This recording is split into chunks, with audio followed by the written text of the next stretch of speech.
The glass walls of the owner's suite shimmered with the reflection of stadium lights, casting long streaks of gold across the polished floor. I sat back in the cool leather of my chair, watching thousands of people pour into seats below, seats they once told me I'd never deserve to touch. Funny, isn't it? They refused to sit with me back then. And now, every single chair here belongs to me. I adjusted the cuff of my silk blouse, smoothing an invisible wrinkle. My phone buzzed against the mahogany desk, the vibration sharp against the quiet hum of air conditioning. A text lit up the screen. "We're coming to the game tonight. Front row. Can't wait." I stared at the names, familiar ones. Faces from years ago, people who had laughed, excluded, whispered. People who made me believe I was too small to belong. And now, they were walking willingly into my world, my creation. The crowd roared below as the teams warmed up, the sound vibrating through the glass. My chest tightened, not with fear, but with irony. I let my hand rest on the window, the faint coolness grounding me. They had no idea. Not yet. But by the end of tonight, they would. High school cafeterias are brutal places. They don't look like it. Just rows of plastic tables, the sharp smell of pizza slices, the chatter of teenagers bouncing off white walls. But for me, those tables were battlefields. I remember the day so vividly.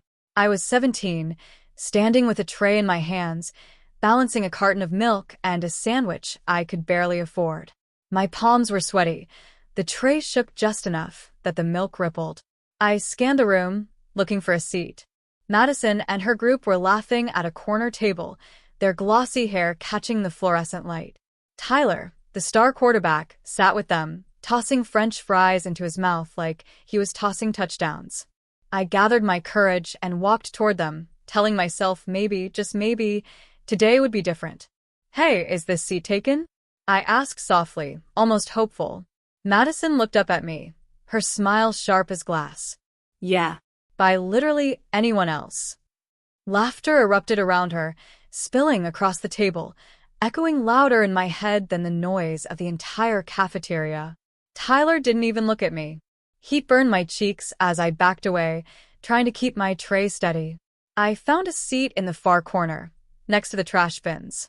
The smell of old food made my stomach twist, but at least no one could see my tears. I kept my eyes down, picking at my sandwich, willing the lump in my throat to go away. That night, when I got home, my grandmother found me sitting quietly at the kitchen table. She was the only one who saw me, the only one who cared enough to ask. "What happened, sweetheart?" she asked, her voice soft as she set down a steaming cup of chamomile tea. I broke then, told her about the laughter, the cruel words, the emptiness that settled in my chest. She reached across the table and took my trembling hand in hers.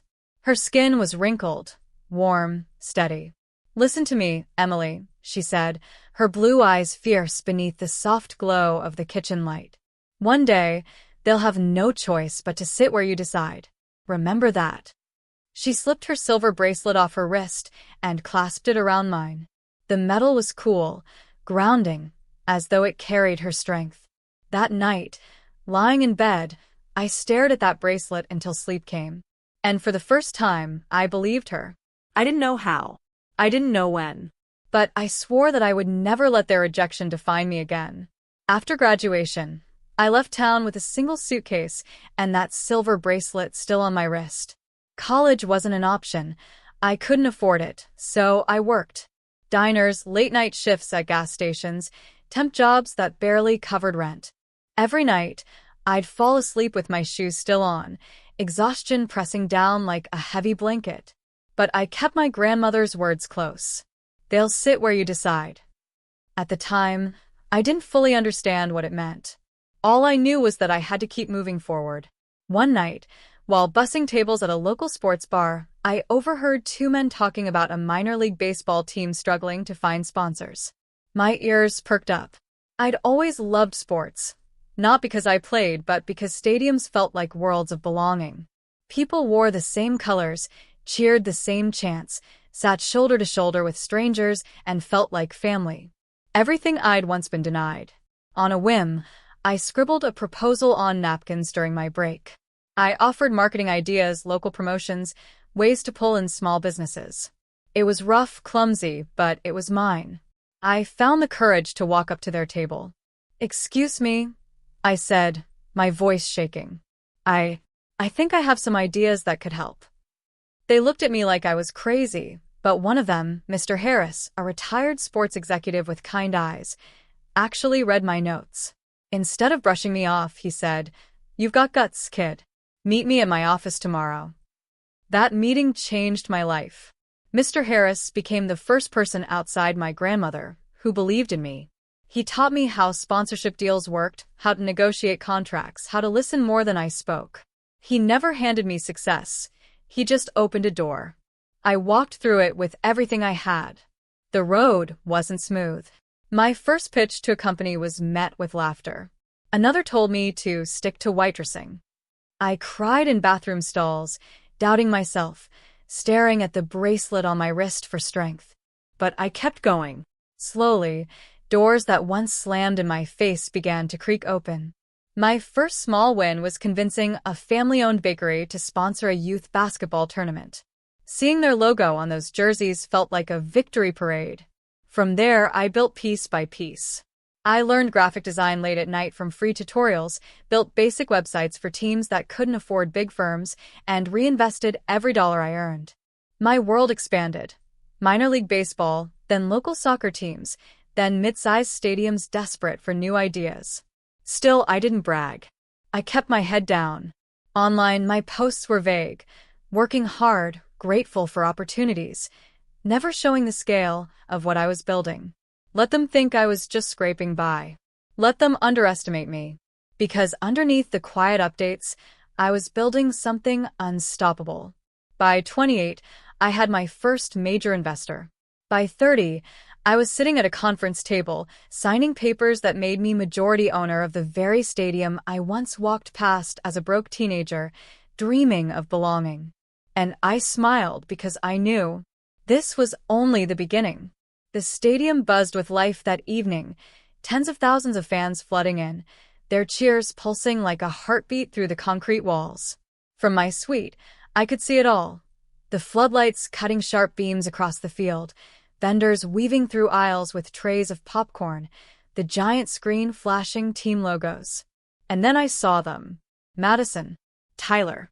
The same circle that once laughed as I carried my lunch tray away, red-faced and trembling.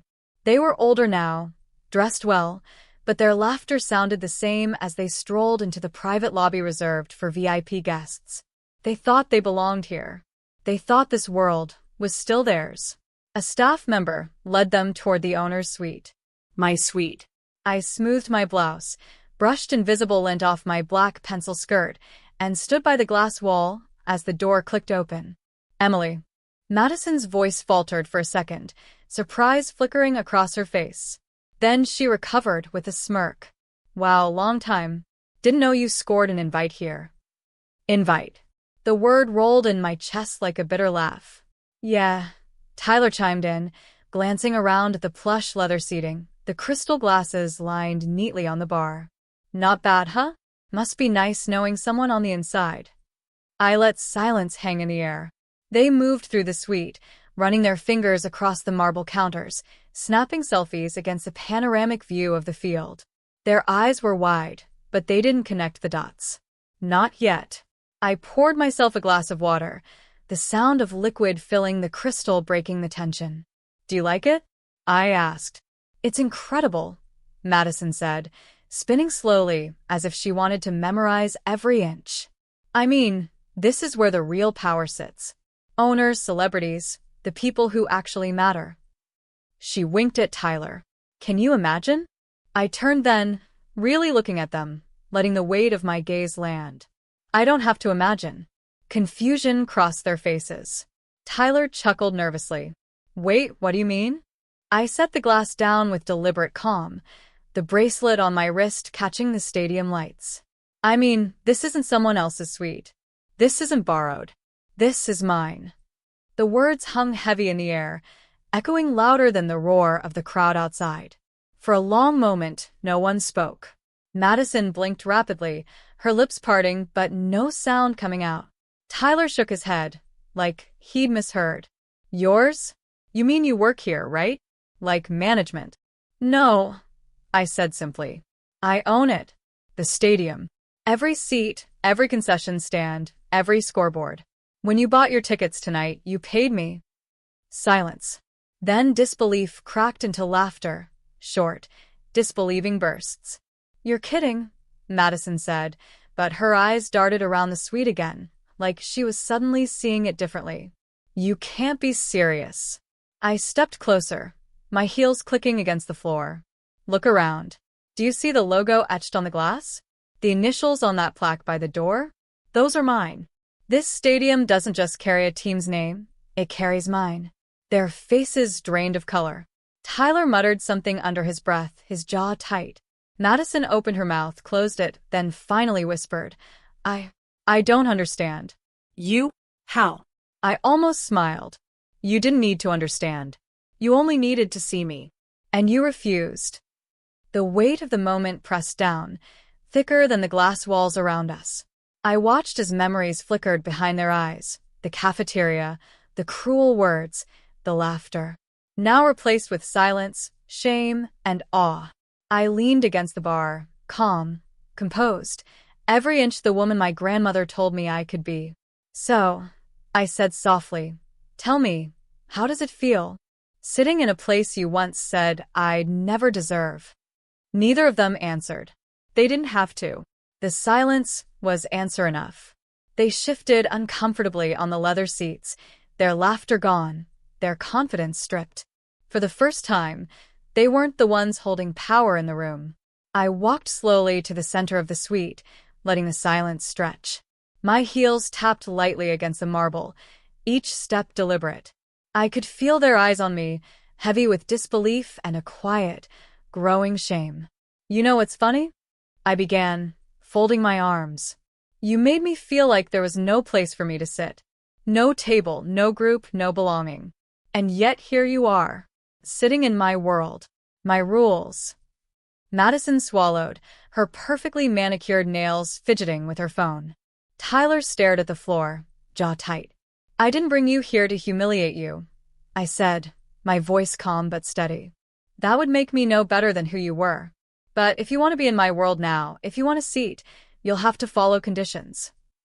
Their heads lifted, surprised. First, I continued, turning to Madison, you will stop tearing other women down to feel bigger. I've seen enough of your social media to know you haven't changed much. If you want to sit at my table now, you build women up or you walk away. Her lips parted, but she didn't argue. Second, I said, facing Tyler, your arrogance carried you through high school, but life isn't touchdowns and applause anymore. You want to matter? Start by showing respect. To people you think are beneath you. To the kid bussing your table. To the single mom at the grocery store. If you can't do that, you don't belong here. He shifted in his seat, anger flickering, but he said nothing. And finally, I said, my voice softening but firm, both of you will have to face the truth, that you were cruel, that you left scars. I don't need an apology, but I need to know you're willing to do better. Not for me, for yourselves. The crowd roared outside, but in the suite, the silence was deafening. Madison blinked rapidly, her voice barely above a whisper. You'd still let us in? After everything? I let out a slow breath, steadying the knot in my chest. Because holding on to hate makes me smaller. And I promised myself I'd never shrink again. Compassion doesn't mean weakness. It means I'm strong enough to choose differently. For a moment, none of us spoke. The stadium lights glowed brighter as the game began, cheers vibrating through the glass. I stood taller, feeling the weight lift from my shoulders. You don't have to accept my conditions, I added, picking up my glass again. But if you don't, then this is the last time you'll ever sit here. Their eyes locked on mine, searching, desperate, ashamed. I took a slow sip of water, the coolness spreading through me. The choice, I said quietly, is yours. For a long moment, they didn't speak. I could see it, the weight of old choices settling on their shoulders. Madison's eyes shimmered, though she blinked hard to hide it. Tyler's jaw unclenched slowly, the fight draining out of him. Finally, Madison whispered, "I'll try." Just 2 words, but they carried more truth than any apology ever could. Tyler gave a small nod, his voice low. "Me too." It wasn't much, but it was something. I didn't smile, not yet. Change isn't instant, it's a process. But I knew, in that moment, they had finally seen me, not as the girl they dismissed, but as the woman who stood tall before them. The game outside surged with energy, the crowd on their feet, chanting, cheering. Inside the suite, though, everything felt quieter, heavier, almost sacred. I walked to the glass wall, resting my hand against it, the vibrations of the stadium humming through my palm. My reflection stared back at me, stronger, sharper, steadier. And there, on my wrist, was the silver bracelet, the same one my grandmother had clasped on me the night I cried in her kitchen. I traced it with my fingers, remembering her voice.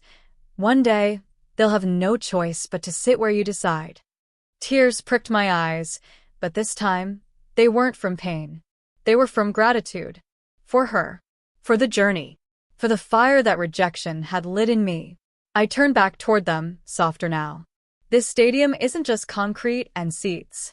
It's proof that no one decides your worth but you. I built this from nothing, because I refused to stay where you left me. They nodded, quietly, as if the weight of it was finally sinking in. The announcer's voice boomed across the stadium, the crowd exploding as the game kicked off. I looked out over it all, tens of thousands of people, sitting together, cheering together, united in something bigger than themselves. And I smiled, finally, as the words settled in my chest. They refused to sit with me once, I whispered to myself, my voice steady, strong. But now, they sit in my stadium.